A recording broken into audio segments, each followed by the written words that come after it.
Halo Sobat KPPU dimanapun kalian berada, selamat datang di podcast kita kali ini yang akan membahas dan mengenalkan sedikit banyak tentang KPPU atau Komisi Pengawas Persaingan Usaha secara lebih dekat lagi.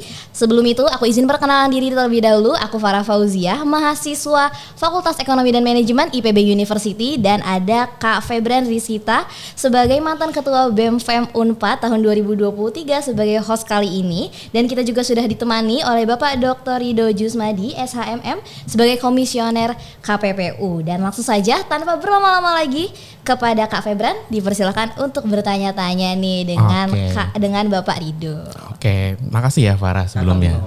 Boleh, kakak berarti ya. Kakak berarti ya.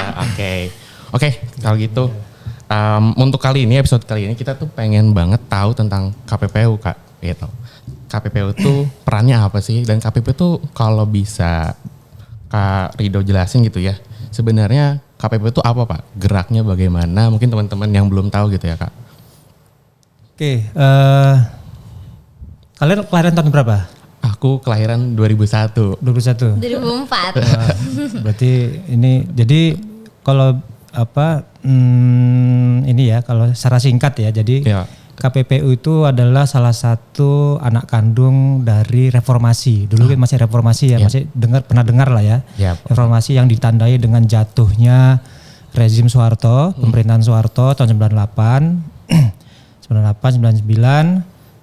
Di 99 itu kemudian DPR dan pemerintah membahas adanya undang-undang tentang larangan praktek monopoli dan persaingan usaha tidak sehat.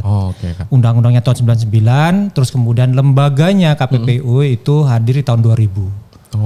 Tahun 2000 setahun kemudian. Kita lahir ya. Nah, tahun 2000 KPPU-nya itu lahir. Nah, kenapa waktu itu KPPU ada? Kenapa Undang-Undang 599 itu ada dan kemudian dilanjutkan dengan KPPU ada? Karena salah satu faktor yang mengakibatkan kita kemarin itu adalah krisis ekonomi, waktu itu ditandai dengan krisis ekonomi, jatuhnya rezim Soeharto, itu adalah terkait dengan iklim persaingan usaha kita yang sangat buruk, sangat jelek sekali. Maka kemudian dibutuhkanlah sebuah sebuah undang-undang dan juga sebuah lembaga untuk melakukan pengawasan terhadap larangan praktek monopoli dan persaingan usaha tidak sehat. Jadi sejarah singkatnya seperti itulah. Tapi benang merahnya adalah pada saat itu kita krisis ekonomi. Salah satu yang menyebabkan krisis ekonomi itu adalah iklim persaingan usaha di Indonesia yang sangat buruk. Menarik sekali. Justru salah satu biasanya kita saat krisis ekonomi itu taunya ada ekonomi kita lagi menurun, inflasi dan segalanya ya. Ternyata persaingan usaha nih berdampak banget ya, Kak. Ya, karena dulu iklim usaha di Indonesia itu hanya dikuasai oleh segelintir pelaku usaha saja yang dekat dengan rezim pemerintahan. Jadi hanya pelaku usaha yang memegang sektor-sektor ekonomi penting selain dikuasai negara, juga dikuasai oleh orang per orang atau swasta, yang mana orang per orang itu adalah bagian dari kroni pemerintah yang dekat dengan pemerintah pada saat itu dengan rezim. Nah, itu kan sangat-sangat melanggar prinsip fundamental dalam iklim persaingan usaha yang sehat. Yang mana seluruh pelaku usaha itu harus diberikan kesempatan yang sama untuk bisa berusaha dalam suatu perekonomian negara. Berarti Kak, sebelum tahun 98 itu emang belum ada KPPU ini atau setelah ini dari 2000 itu tuh baru ada gitu? Kalau KPPU-nya baru ada memang tahun 2000. Sejak ada lahirnya Undang-Undang 5 tahun 99. Tetapi pengaturan terkait tentang larangan monopoli itu sudah ada sebelumnya, salah satunya di KUHP, Kitab Undang-Undang Hukum Pidana. Juga di beberapa peraturan undang-undang organik, undang-undang yang mengatur sektor-sektor tertentu. Itu ada beberapa ayat atau pasal yang memang mengatur tentang tidak boleh adanya praktek monopoli. Tetapi masih tersebar di beberapa peraturan perundang-undangan. Nah, sejak lahirnya Undang-Undang 599 itu dikumpulkan jadi satu undang-undang yang komprehensif. Tadi kita udah tahu lah ya kenapa sih KPPU ini penting itu, karena sangat berdampak soal ekonomi gitu. Bahkan KPPU ini juga penting untuk kondisi perekonomian Indonesia yang lebih stabil. Nah, boleh dijelasin nggak Kak Ridho bisa jelasin kenapa sih menjaga kestabilan perekonomian gitu. Emang kenapa kalau misalnya lebih detailnya lagi, kalau misalnya ada praktik-praktik monopoli gitu. Sedangkan kan yang kita tahu gitu ya, oke, kalau dengan adanya perekonomian ada bisnis, usaha berjalan, kita meningkatkan ekonomi gitu. Gimana tuh Kak?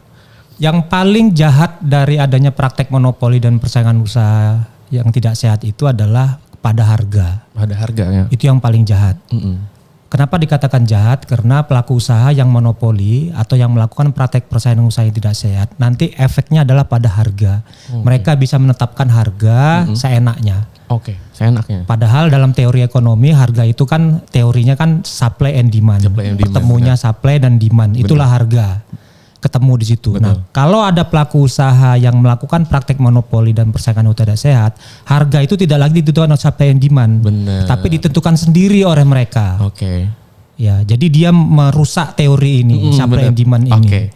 Bisa saja dia dengan cara menurunkan supply-nya di tengah demand yang lagi tinggi. Supply-nya dikurangi, harga menjadi melonjak. Kan seperti itu tuh. Benar. Nah, jadi ujungnya ada di situ. Yang paling terasa kepada masyarakat itu adalah apa yang dilakukan oleh KPPU adalah menjaga supaya harga itu memang betul-betul terjadi secara efisien dalam sistem ekonomi yang ada. Oke, dapat banget, mengerti banget. Berarti soal harga ya Kak ya? Soal harga. Ya salah satunya ya, ujung yang paling penting ya. Ini kita bicara yang terkait dengan dampak di masyarakat langsung ya. Meskipun banyak hal-hal yang lain. Benar. Oke, lanjut lagi. Untuk misalnya karena kita pengen iklim yang persaingan usaha yang sehat gitu ya. Karena tadi bila harganya pun juga stabil, secara ekonomi juga stabil. Kira-kira nih iklim usaha yang sehat itu apa gimana sih Kak Rido? Bisa dijelasin nggak? Apakah harganya stabil? Kalau salah satu ciri struktur pasar yang sehat itu kalau kalian belajar ekonomi ya, kan ada 4 macam struktur pasar ya. Mulai dari monopoli, terus monopoli persaingan, terus oligopoli, terus persaingan sempurna gitu ya. Nah, kita menginginkan bahwa struktur pasar itu persaingan sempurna. Apa salah satu ciri-cirinya? Ciri-cirinya adalah banyaknya pelaku usaha. Pelaku usaha bisa keluar dan masuk secara bebas, tidak adanya hambatan regulasi. Barang yang diperjualbelikan itu banyak substitusinya, banyak pilihannya pada masyarakat gitu ya. Dan di antara pelaku usaha itu bersaing. Nah, tujuan kita adalah menjaga itu. Meskipun memang secara teori sangat teori ya, kita bicara teori itu persaingan sempurna itu adalah sesuatu yang sulit dicapai. Tapi kita tidak melihat seperti itu, tapi kita melihat adalah prosesnya. Bagaimana iklim persaingan usaha, iklim usaha di Indonesia ini pada khususnya adalah harus menuju kepada persaingan yang sehat atau menuju pada pasar yang bersaing secara sempurna. Itu.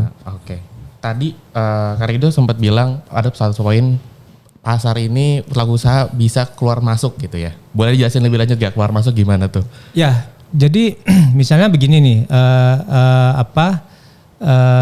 kita lihat misalnya yang lagi rame ini adalah misalnya provider aja lah ya. Provider, tapi provider terlalu inilah. Apa yang lagi tren sekarang ini ya?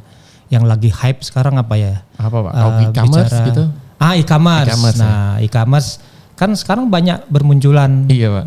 Orang bisa saja memunculkan inovasi-inovasi startup untuk muncul. Ya contohnya adalah misalnya terkait dengan ride hailing ya, kayak Gojek, Grab. Muncul beberapa, ada Maxim, ada InDrive yang dengan inovasinya masing-masing. Iya betul. InDrive itu bisa antara driver dengan penumpang bisa tawar-penawar harga. Dia punya inovasi itu. Satu sisi juga yang lain punya inovasi ini, punya inovasi ini.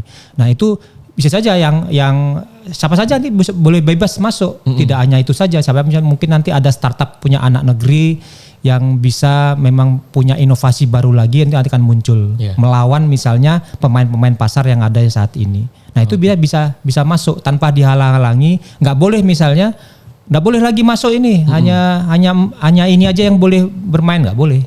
Itu harus dibebaskan karena khususnya berkaitan dengan ekonomi digital itu kan inovasi itu kan terus bergerak. Sehingga siapa saja bisa masuk. E-commerce juga begitu kan. Kita ketahui banyak muncul beberapa yang itulah ya. Jadi akhirnya mungkin teman-teman kita ini seumuran yang mahasiswa akhirnya juga mudah buat masuk, buat menjadi entrepreneur gitu ya. Karena tadi persaingannya yang cukup sehat gitu ya. kalau gitu lanjutannya lagi nih, gimana gitu ya dari KPPU sendiri buat pastiin peraturan atau kebijakannya gitu ya yang dilakukan itu tidak menghambat inovasi Kak? Tidak menghambat soal pertumbuhan bisnisnya, ekonominya ataupun itu? KPPU bukan dalam posisi membuat peraturan. Yang membuat peraturan itu adalah pemerintah. Oke. Undang-undang itu yang membuat pemerintah sama DPR. Yes. Turunannya di bawah itu bisa dibuat oleh pemerintah dalam hal ini sebagai eksekutif ya. Nah, KPPU itu hanya punya tugas dan kewenangan itu adalah melakukan kajian terhadap kebijakan yang dikeluarkan oleh pemerintah. Oke, peraturan mengkaji. pemerintah. Kita boleh tuh ngasih Ada kebijakan. haknya ya, Kak, ya? Contoh misalnya yang lagi rame kemarin adalah terkait dengan tiket pesawat mahal nih. Sempat rame ya. Masa dari Jakarta ke Medan itu harganya sampai 3 juta. Oh, iya. Sementara Jakarta, Penang, Medan itu harganya cuma 1,5 juta. Oh, oke. Ini kan nggak masuk Nggak akal. masuk akal. Nah, kemudian KPPU melakukan analisis. Kenapa?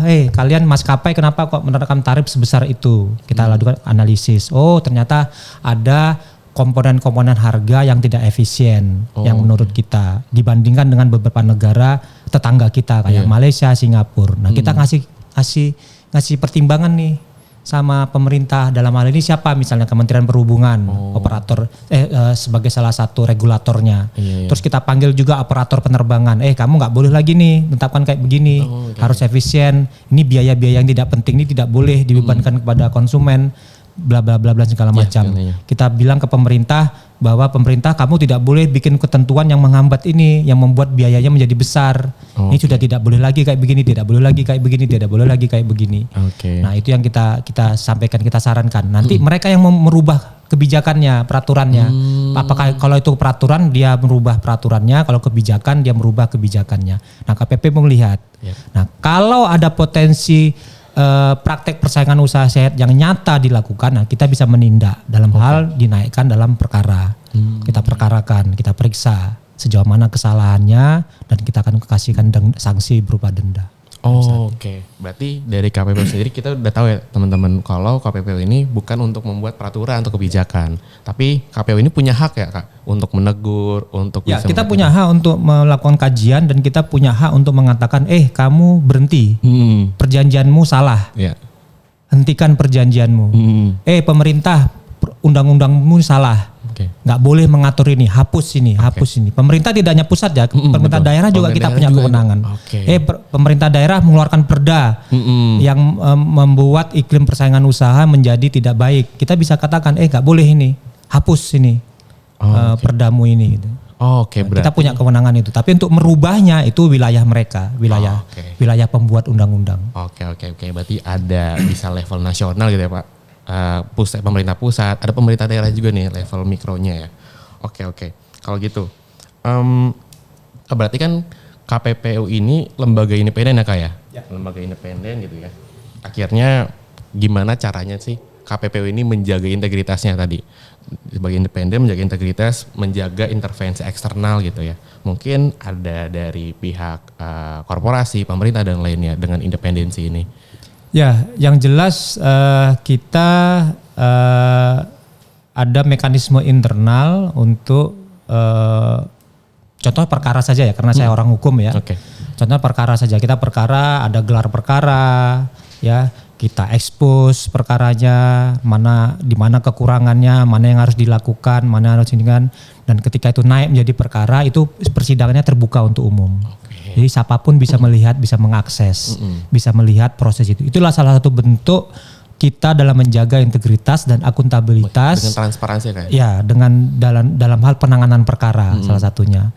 Sama juga misalnya kalau ada laporan, misalnya laporannya tidak bisa kita lanjuti, kita panggil para pihak untuk kita jelaskan bahwa perkaranya tidak bisa ditindaklanjuti karena buktinya kurang atau apa itu kita sampaikan kepada para pihak, misalnya pada pelapor yang melakukan laporan kepada ini.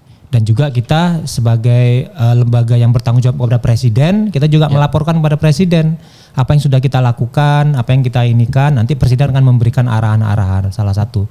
Jadi bentuk pertanggungjawaban tertinggi kita adalah kepada presiden, nanti presiden yang akan mengevaluasi, memberikan arahan-arahan sebagaimana yang harus dilakukan. Itu salah satu contoh bentuk ini kita. Oke, kebayang. Berarti salah satunya adalah transparansi ya kayak dengan transparansi ini masyarakat ataupun pihak-pihak lainnya bisa melihat nih prosesnya bagaimana. Ya, kalau apa yang bersidang kita dilakukan. terbuka untuk umum. Oke. Itu bisa melihat. Oke, jadi siapapun bisa inilah ya Kak, untuk bisa akses. Ya, mahasiswa biasanya kita misalnya mahasiswa kalau ada PKL, ada skripsi, dia lagi ngangkat tulisan skripsi pada perkara tertentu, itu ada yang hadir di persidangan. Boleh hadir kapanpun.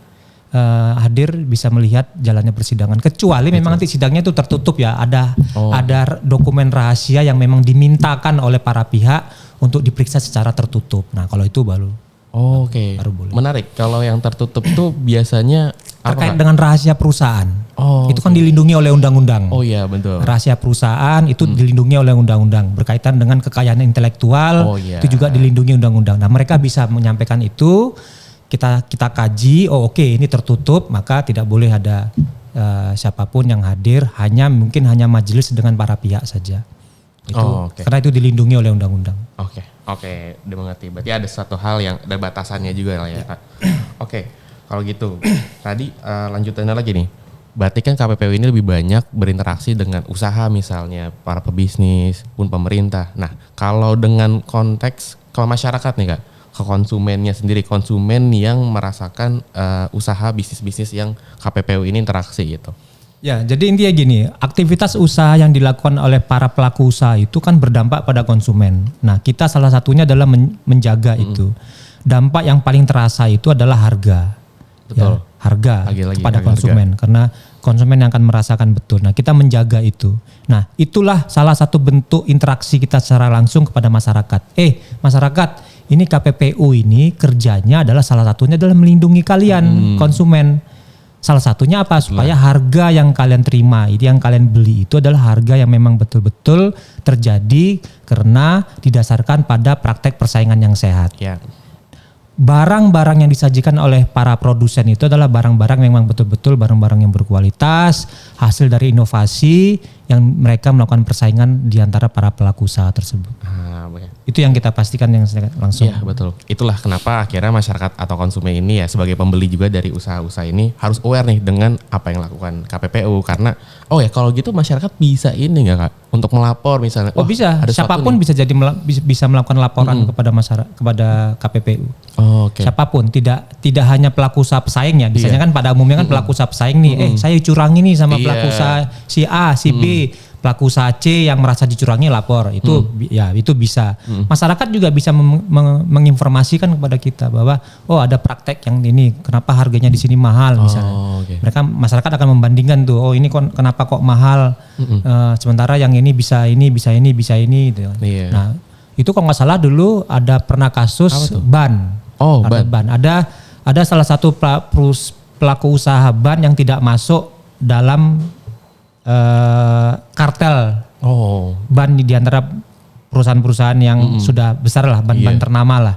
Nah itu masyarakat kemudian melaporkan bahwa loh ini kok bisa murah untuk ban yang jenis ini kok bisa murah, kok yang lainnya kok mahal. Nah itu salah satu kontribusinya dari masyarakat.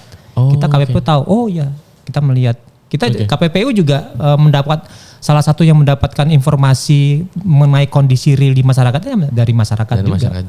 Kita ngeceknya ke situ juga ke mereka. Berarti kalau untuk ngelapor nih Pak, biar untuk mengedukasi dari teman-teman, kalau misalnya ngelapor kemana sih? Bisa kantor pusat kita di Jakarta dan kita punya 7 kantor perwakilan di seluruh Indonesia. Mulai dari Medan, Lampung, Samarinda, Bandung, Jogja, Surabaya, Makassar. Makassar untuk Indonesia Timur, ya. Kalau untuk Surabaya itu untuk Jawa Timur, Bali, NTB, NTT. Kalau Jogja itu untuk Jawa Tengah sama Jogja. Kalau Bandung itu Jakarta, Banten sama Jawa Barat. Kalau Samarinda untuk seluruh Kalimantan. Kalau Lampung itu Lampung, Palembang, Bangka Belitung, ya, Batam, ya. Terus kemudian terakhir Medan itu adalah Aceh, Medan, Riau, Sumatera Barat. Jadi selain di kantor pusat ini, karena memang kalau kalau aktivitas bisnis kan ada di Jakarta ya Jakarta fokusnya. paling Memang banyak.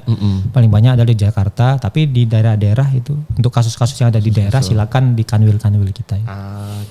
Oke. Oh ya, aku jadi menarik nih. Tadi kan KPPU ini ada di mana-mana Indonesia gitu ya. Kalau misalnya konteks internasional nih Kak, misalnya gitu ya, mungkin kalau tadi e-commerce kita sebutkan harga dari luar negeri lebih murah nih, sedangkan Indonesia mahal.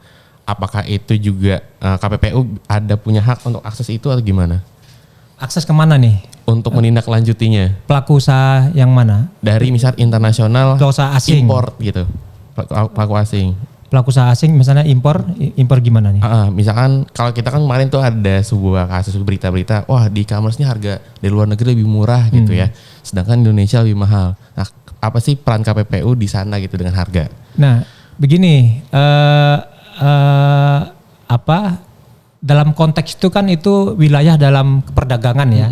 Apakah selama dalam regulasi perdagangan pelaku usaha e-commerce itu boleh menjual produk-produk impor yang lebih murah, itu tidak menjadi persoalan bagi kita. Oh, oke. Karena itu regulasi perdagangannya membolehkan. Oh, oke. Ya, nanti bisa ditanyakan kepada dalam konteks regulasi perdagangan internasionalnya. Yap. Karena kan kita kan sudah perdagangan bebas ya. Iya. Kita sudah punya perjanjian perdagangan bebas dengan beberapa negara. Benar. Nah, itu harus kita patuhi. Itu sah-sah saja, silakan saja. Tapi harus diingat, salah satu misi dari Undang-Undang 599 itu adalah kita harus melakukan perlindungan terhadap kepentingan nasional, ekonomi nasional. Nah, KPPU bisa juga bertindak di situ.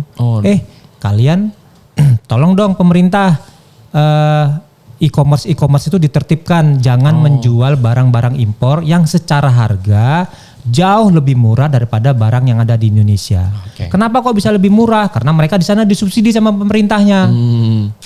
Pemerintah di sana memang betul-betul melindungi pedagang di sana. Nah, itu kan nggak apa istilahnya, dalam konteks persaingan usaha kan itu kan tidak kompatibel. Iya. Ya, satu sisi pelaku usahanya ini diberi subsidi yang banyak oleh negaranya, sementara kita disuruh bersaing dengan bebas. Nah, ini tidak benar. Nah, KPPU masuknya di situ. Oke. Ingin melindungi bagaimana kepentingan usaha nasional ini bisa terjaga. Benar. Nggak adil dong kalau adil. kita membiarkan itu masuk impor tuh dengan harga semurah itu tanpa perlindungan. Nah, kita memberikan saran kepada Kementerian Perdagangan, Kementerian Perindustrian atau Kementerian Perekonomian, nggak boleh kalian membiarkan produk impor itu masuk ke Indonesia tanpa misalnya ada saringan-saringan tertentu misalnya untuk produk-produk tertentu, ini nggak bisa, ya harus seimbang, harus adil. Ya nggak mungkin dong barang subsidi dilawan dengan barang non subsidi. Tentu menang barang subsidi tentu dong, subsidi. karena mereka lebih murah.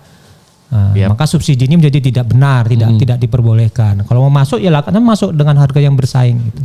Oke. Itu. Oke, menarik. Oke, lagi-lagi gitu ya. Berarti untuk teman-teman mahasiswa misalnya salah satunya itu kalau beraspirasi, wah ini misalnya pengen berbisnis terus ada persaingan yang nggak sehat nih dengan internasional. Oh, bisa aspirasi ke KPPU karena punya hak untuk mungkin bisa menegur pemerintah, menegur dari salah satu kementerian gitu ya. Oke, kebayang banget. Tapi Kak, selama ini gitu ya, apa sih jadi kendala KPPU gitu ya? Mungkin ini jadi pertanyaan terakhir juga gitu. Apa sih jadi kendala KPPU selama ini untuk dalam menindaklanjuti si para pesaing usaha ini gitu?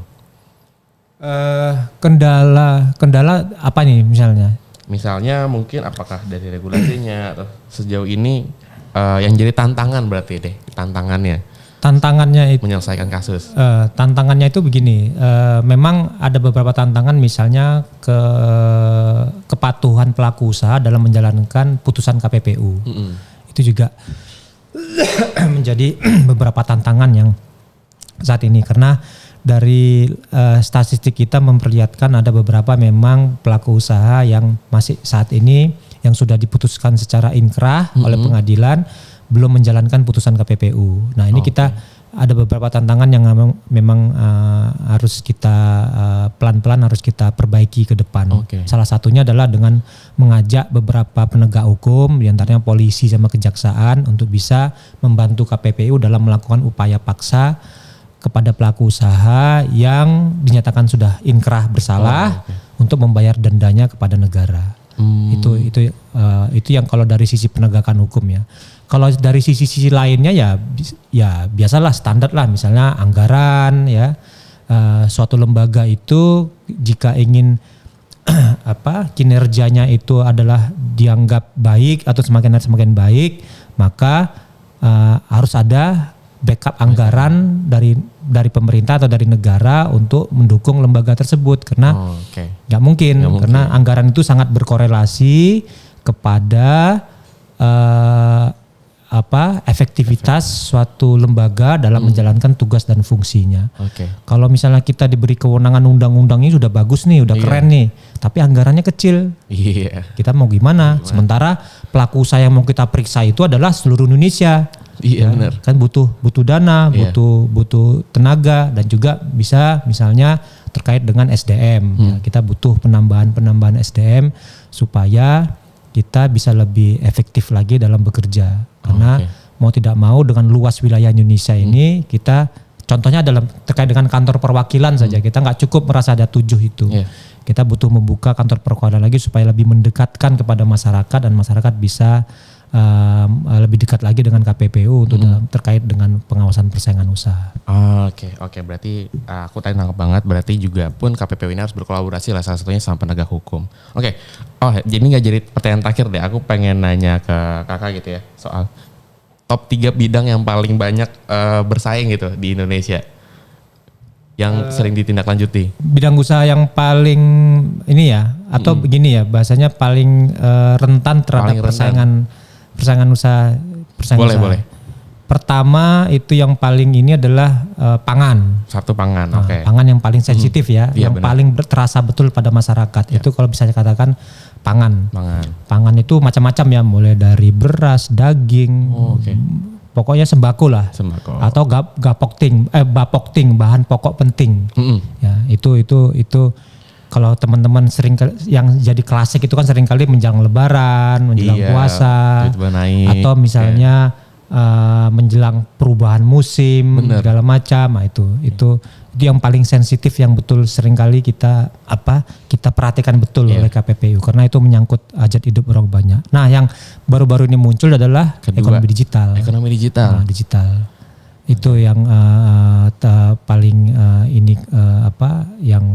yang saat ini kita sedang ini kan. Satu lagi, mungkin itu yang ketiga ya. Yang kedua inilah jasa lah, seperti misalnya kayak penerbangan, ya, tiket. Apa segala macam itu ya. Itu yang nggak hanya tiket, provider segala macam itu juga juga seringnya. Baru yang ketiga adalah terkait dengan digital tadi. Ekonomi digital yang saat ini lagi rame. Oke. Berarti tadi ya top 3-nya gitu. Satu adalah dari pangan karena memang sensitif, kedua dari jasa. Dan ketiga adalah ekonomi digital gitu. Kayaknya memang 3 ini juga sensitif juga harganya ya. Betul. Itu yang berdampak langsung pada masyarakat. Oke, kalau gitu. Kalau dari aku sih aman sih. Gimana nih?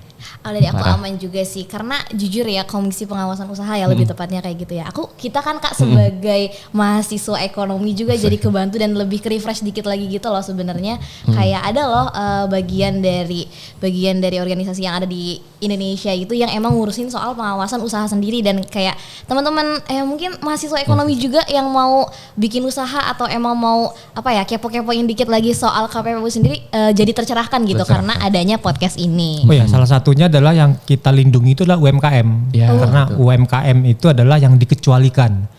Jadi UMKM itu tidak boleh bersaing dengan pelaku usaha besar, dia harus dilindungi. Nah, salah satu tugas KPPU adalah melindungi UMKM. Sampai UMKM ini menjadi pelaku usaha besar. Kalau dia jadi pelaku usaha besar, dia sudah kita lepas. Tapi selama dia UMKM, dia masih dilindungi.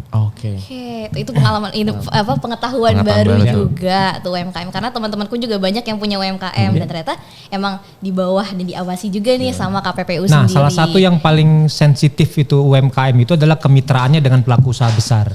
Nah, jadi pelaku UMKM itu bisa melapor ke KPPU kalau dia merasa dimanfaatkan dalam tanda petik atau dieksploitasi oleh pelaku-pelaku usaha besar dalam bentuk kemitraan. Gitu. Nah, itu kan sering kali terjadi. Kan banyak nih program-program pemerintah yang mengharuskan pelaku usaha besar bermitra dengan UMKM. Nah, itu bagus, program itu bagus. Tapi yang tidak bagus adalah kalau si pelaku usaha besarnya atau pelaku usaha menengahnya itu mengeksploitasi UMKM sehingga UMKM-nya menjadi tidak kita kalau dalam undang-undang UMKM itu kan harapannya UMKM itu kan terus naik kelas dari mikro ke kecil ke menengah ke besar. Nah, jangan sampai misalnya usaha UMKM itu jadi UMKM terus gitu kan. Iya, dia harus dibantu untuk bisa menaik. Nah, itu salah satu KPPU tugasnya adalah melindungi. Oke. Ini dari Kak Febron balikin lagi nih. Ada pertanyaan lagi nggak nih? Aku cukup banget. Udah.